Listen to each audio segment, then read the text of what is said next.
नमस्कार दोस्तों, आज हम जानेंगे पूर्व सेवर्ण विधायकम विधि सूत्रम जो है उदय है स्था स्तंभो पूर्वस्य।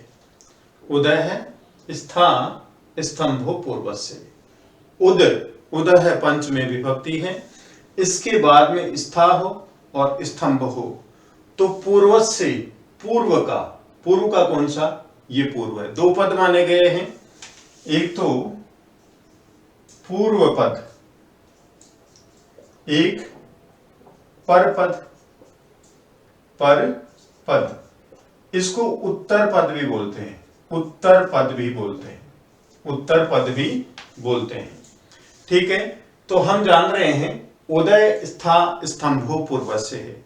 उदय है के बाद में स्था हो और स्तंभ हो तो पूर्वस्य, पूर्व का, इसका क्या होने वाला, पूर्व का।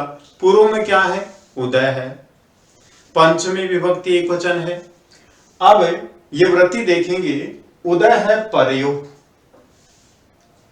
उदय के बाद स्था स्तंभ है, स्था और स्तंभ हैं, दो शब्द हैं तो पूर्व से वर्ण है, पूर्व से वर्ण है।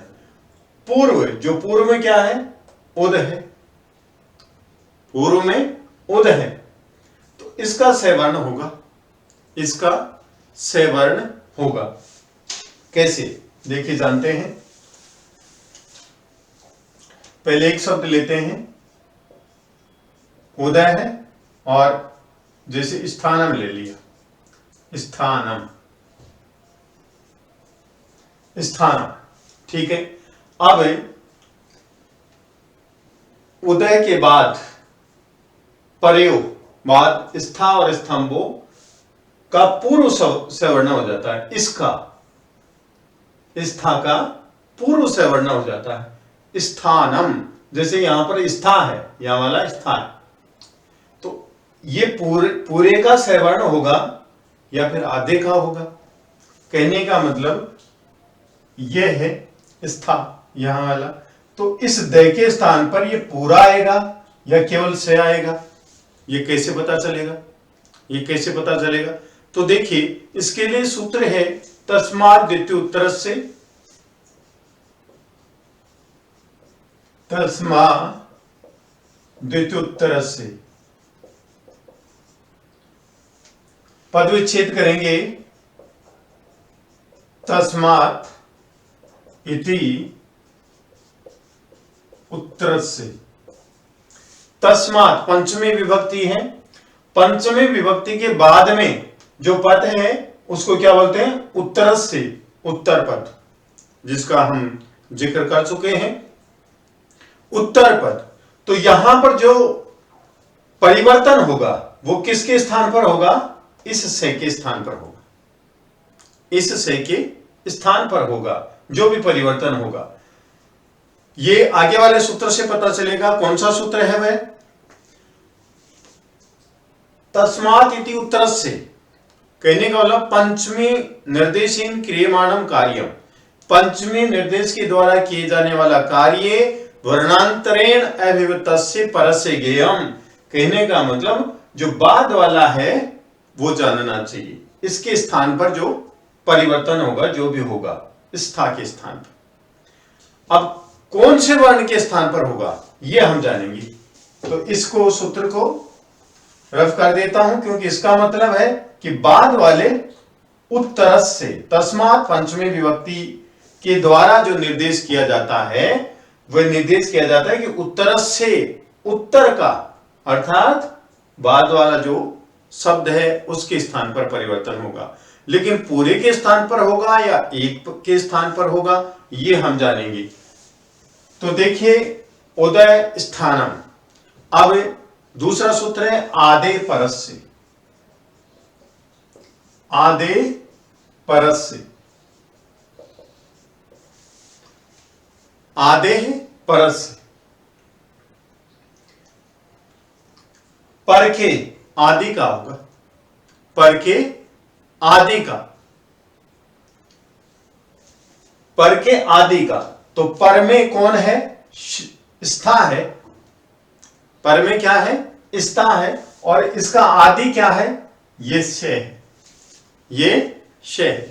परस्य यद विहितम, बाद के लिए जो विधान किया गया है, तत्तस्य आदेर बोध्यम, इससे स्पष्ट होता है कि इसके आदि का ज्ञान कराया गया है कि परस से पर के आदे है, आदि का, पर के आदि में जो परिवर्तन होगा वह पर के आदि में होगा।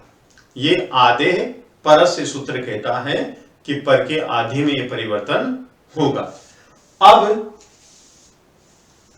परिवर्तन कैसे होगा, पूर्व से वर्ण है, पूर्व से वर्ण है, तो यहां पर द है, इसका से वर्णी कौन सा, त, थ, द, ध और न, और यहां पर से है।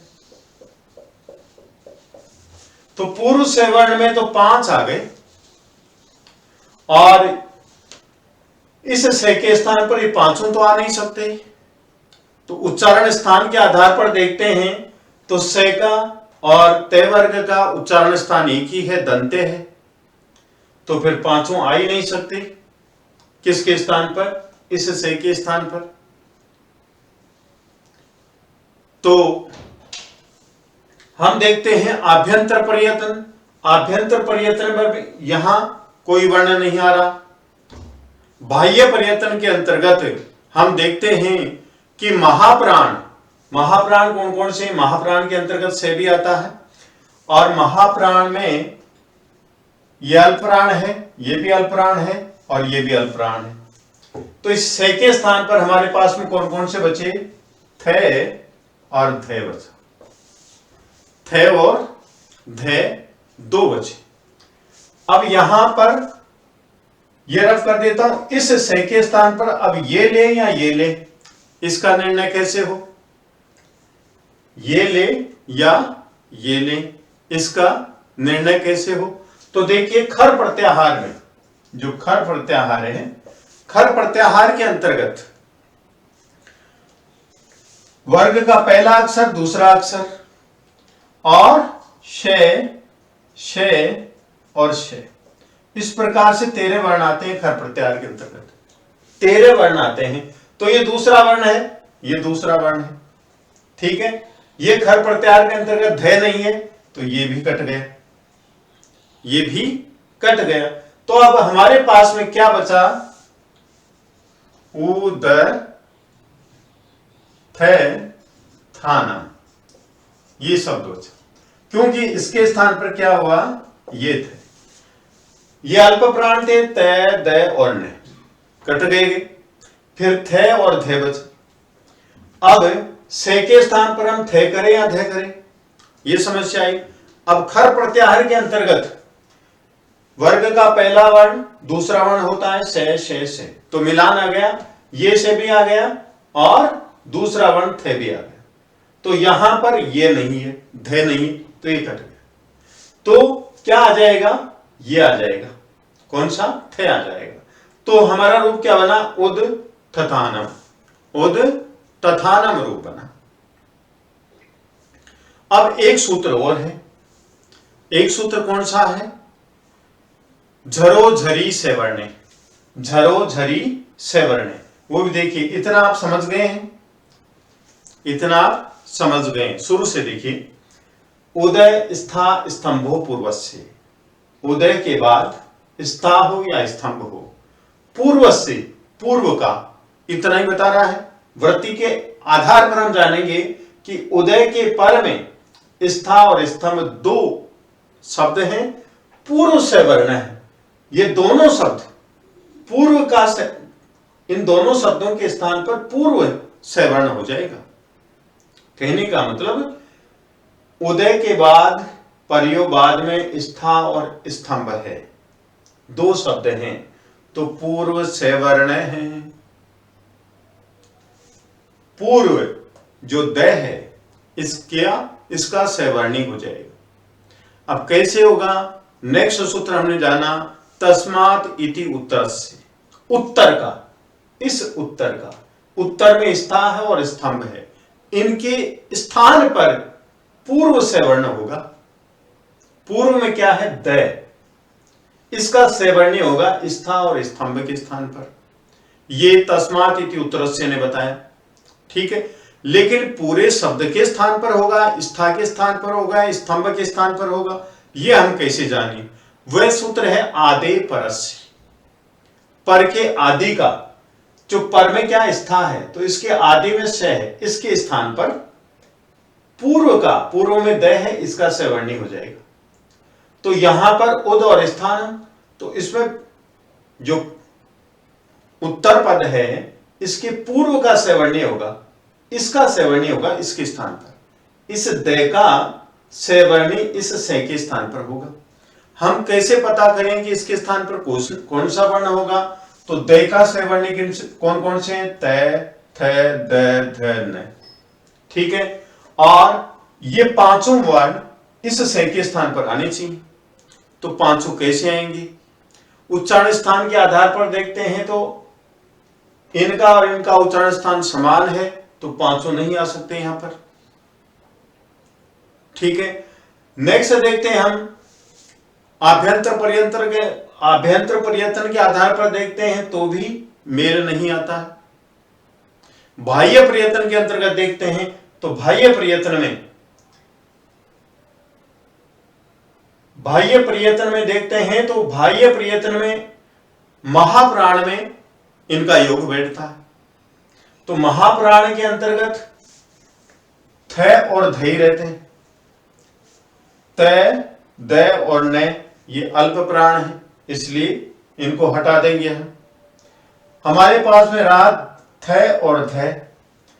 अब ये दो वर्ण रहे, स के स्थान पर दो वर्ण आने चाहिए, लेकिन जो खर प्रत्याहार है इसमें वर्ग का पहला वर्ण, दूसरा वर्ण से, ठीक है। तो यहां पर मेल आ गए, खा गया कि यहां पर दूसरा वर्ण है थ, ये दूसरा वर्ण है, लेकिन चौथा वर्ण खर प्रत्याहार में नहीं है, से भी है खर प्रत्याहार में, तो मेल हो गया। तो यहां पर खर प्रत्याहार के आधार पर ध काट दिया। अब हमारे पास बचा थ, तो उद तथानम बचा, उद तथानम। अब आगे दूसरा सूत्र देखते हैं, खरीचे, ये सूत्र है खरीचे सूत्र 8455 नंबर का सूत्र है, 8455 नंबर का सूत्र है। अब ये सूत्र क्या कह रहा है, इसकी वृत्ति देखिए, खरी झलाम चरेशु, नो, इससे पहले दूसरा सूत्र है, कौन सा? झरो झरी से वर्णे, इससे पहले दूसरा सूत्र है झरो झरी से वर्णे, झरी से वर्णे, ये सूत्र आता है। अब ये सूत्र क्या कहता है?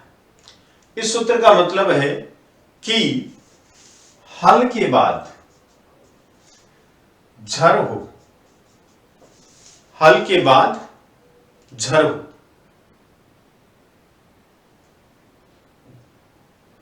हल के बाद क्या हो? झर हो। तो और विकल्प से हर के बाद झर हो और आगे सवर्णी झर हो। तो इस झर का विकल्प से लोप हो जाता है, लोप हो जाता है। कैसे? देखिए हल वर्ण है यहां पर, देखिए हल वर्ण, ये इधर लिख देता हूं मैं, उद थे और थान, ये था। अब हल वर्ण है द, हल वर्ण है, इसमें कोई स्वर नहीं है। आगे क्या है, क्या कह रहा है? झर हो, तो झर में वर्ग का पहला अक्षर, दूसरा अक्षर, तीसरा अक्षर और चौथा अक्षर होता है, और से होता है झर में। तो पहला, दूसरा, तीसरा, चौथा अक्षर, तो यहां पर झर वर्ण है। ये तो क्या है दोस्तों? झल, और ये क्या है? झर, झर वर्ण हो। और इस झर फिर आगे क्या है, सवर्णे झरी, इसके बाद में भी सवर्ण झर हो, तो ये झर है, ये इसका विकल्प से लोप हो जाता है, इसका विकल्प से लोप हो जाता है। तो यहां पर हमारे को प्राप्त हुआ क्या, देखो, झरो झरी सवर्णे, इसकी वृत्ति लिख देता हूं मैं, हलय परस्य, हलय परस्य, झरो वा लोप है, झरो वा लोप है, सवर्णे झरी, यह है वृत्ति। इस वृत्ति का मतलब हुआ इधर हल हो और इसके बाद में झर हो, फिर सवर्णी झरी हो, तो इसका लोप हो जाता है, लोप, इसका लोप हो जाता है। तो हमारा जो सूत्र था उद थे थाना, अब देखिए यहां पर हल वर्ण है द, इसके बाद में झर वर्ण है दूसरा वर्ण, और इसके बाद में भी झर है, तो इसका लोप हो जाएगा, इसका लोप हो जाएगा। तो हमारे पास में क्या बचा, उद और थाना, ये शेष रहा हमारे पास में, उद और थानम शेष रहा। अब ये रफ कर देता हूं मैं, उद थाना, उद थाना, एक हमारा रूप बना था उद थे थाना, ये रूप बना था। अब ये बचा हमारे पास में। अब हमारा सूत्र क्या है, नेक्स्ट सूत्र और देखेंगे, खरीचे, खरीचे सूत्र क्या कह रहा है,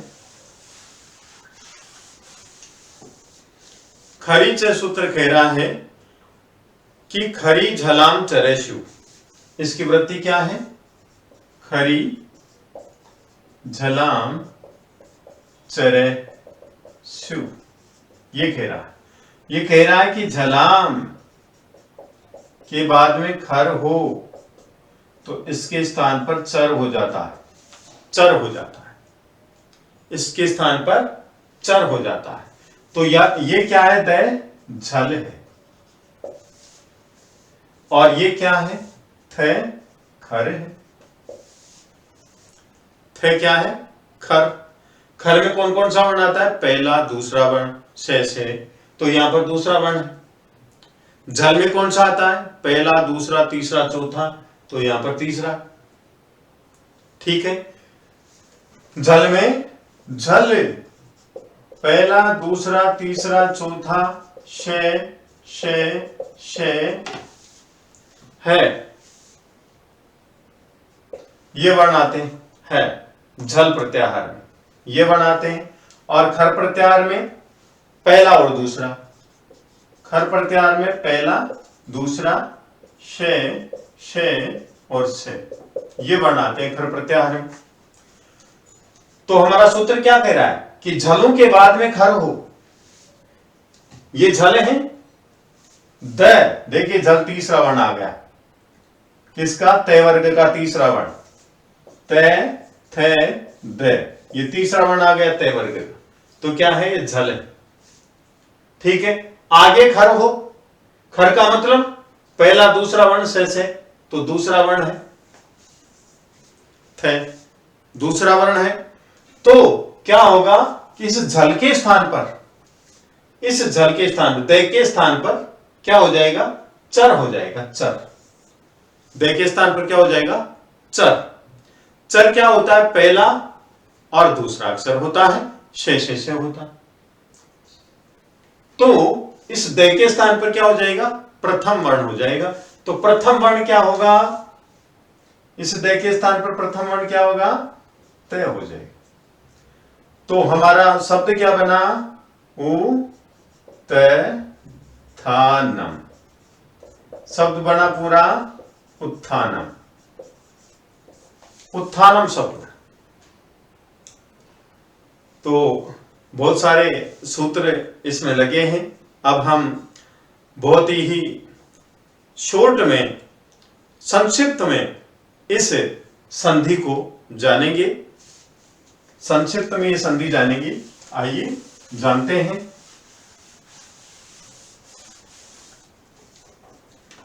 हमारे पास में है उदय और स्थान, ये शब्द। अब यहां पर उदय है, पंचमी विभक्ति एकवचन है, ठीक है। परयोग, इसके बाद में स्था और स्तंभ दो शब्द हैं। पूर्व से वर्ण है, पूर्व से वर्ण हो जाता है। परयोग, पर का, पर में क्या है, स्था और स्तंभ है। इनको हम उत्तर पद भी बोलते हैं, उत्तर पद भी बोलते हैं। तो पर बाद वाले जो उत्तर पद हैं, स्था और स्तंभ हैं, ये पूर्व से वर्ण हो जाता है।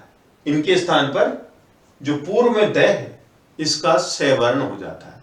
अर्थात से वर्ण किसको बोलते हैं, जैसे तय वर्ग में आता है द, तो तय, थ, द, ध, न, इनमें से कोई भी वर्ण यहां पर स्था के स्थान पर होगा या स्तंभ के स्थान पर होगा।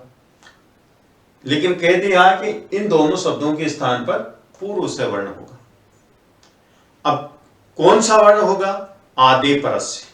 फिर आगे आता है कि संधि का नियम क्या है, परिवर्तन या तो इसके स्थान पर होगा या से के स्थान पर होगा, यही है।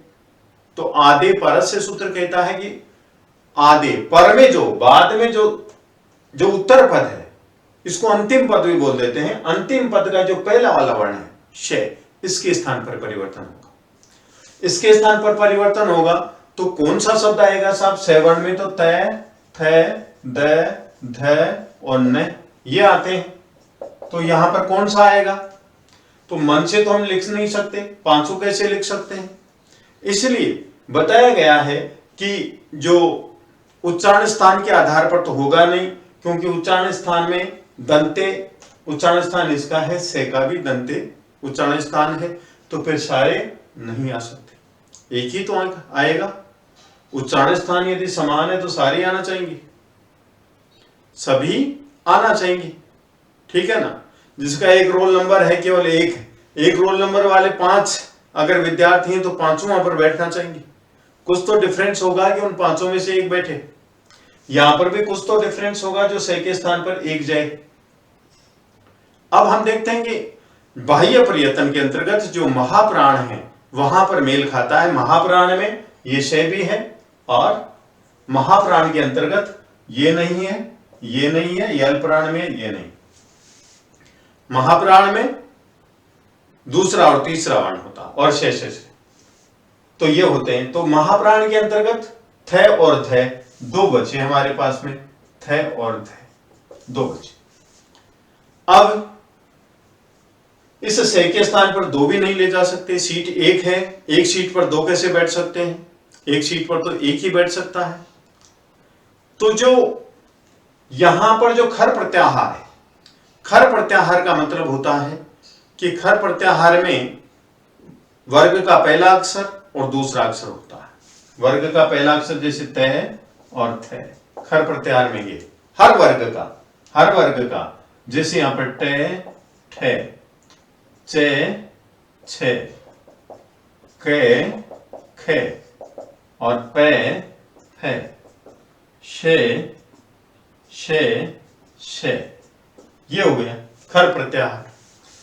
क वर्ग, चे वर्ग, टे वर्ग, ते वर्ग, पे वर्ग और शे। तो इसका खर प्रत्याहार, खर प्रत्याहार में ये भी मेल खा गया और ये भी मेल खा, ठीक है। तो यहां पर ये नहीं है, ये नहीं है, तो ये भी कट गए। तो हमारे पास में क्या बचा, इसके स्थान पर केवल थे,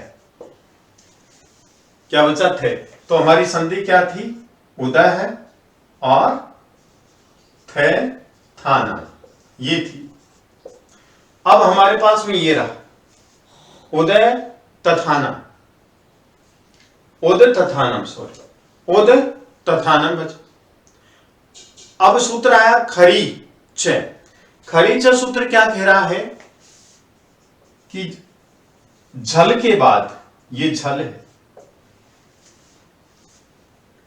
नहीं, झरोझरी सवर्णे, झरोझरी सवर्णे। एक सूत्र आता है कि हल वर्ण है, इसके बाद में झर है और फिर सवर्ण झर है, सवर्ण, तो इसका लोप हो जाता है, इसका लोप हो जाता है। तो यहां पर ये हल वर्ण है, यहां पर ये झर है, फिर आगे झर आ गया तो इसका लोप हो जाता है, ये कह रहा है। तो यहां पर हमारे पास में उद्थानम बचा। अब खरीचय सूत्र क्या कह रहा है कि झलों के बाद में, झल के बाद में, खरीचय सूत्र कह रहा है कि झल के बाद में यदि खर हो तो इस झल के स्थान पर चर हो जाता है, वर्ग का प्रथम अक्षर हो जाता है। तो यहां पर जो द है ये क्या है, झल है। झल का मतलब वर्ग का पहला अक्षर, दूसरा अक्षर, तीसरा अक्षर, चौथा अक्षर है, सॉरी तीसरा अक्षर है। तो इस तीसरे अक्षर के स्थान पर प्रथम वर्ण हो जाएगा, इसके स्थान पर ये हो जाएगा। तो हमारी संधि क्या बन गई, उत्थान, उत्थान। तो दोस्तों ये जो सूत्र है थोड़ा सा टिपिकल है, लेकिन ध्यान से देखने पर समझ में आ जाता है। तो द का तय हो जाता है। और वैसे सामान्य रूप से हम हिंदी भाषा के अंतर्गत देखते हैं तो उत, ये क्या है, उपसर्ग है। उत हिंदी भाषा में उपसर्ग है और शे का लोप कर देते हैं और इस प्रकार से उत्थानम सीधा संधि कर देते हैं। लेकिन ऐसा ठीक नहीं है, सूत्र के माध्यम से ही हम करेंगे तो ज्यादा ठीक रहेगा। तो दोस्तों यदि आपको वीडियो पसंद आया तो आप लाइक कीजिए, शेयर कीजिए, कमेंट कीजिए, सब्सक्राइब कीजिए। धन्यवाद।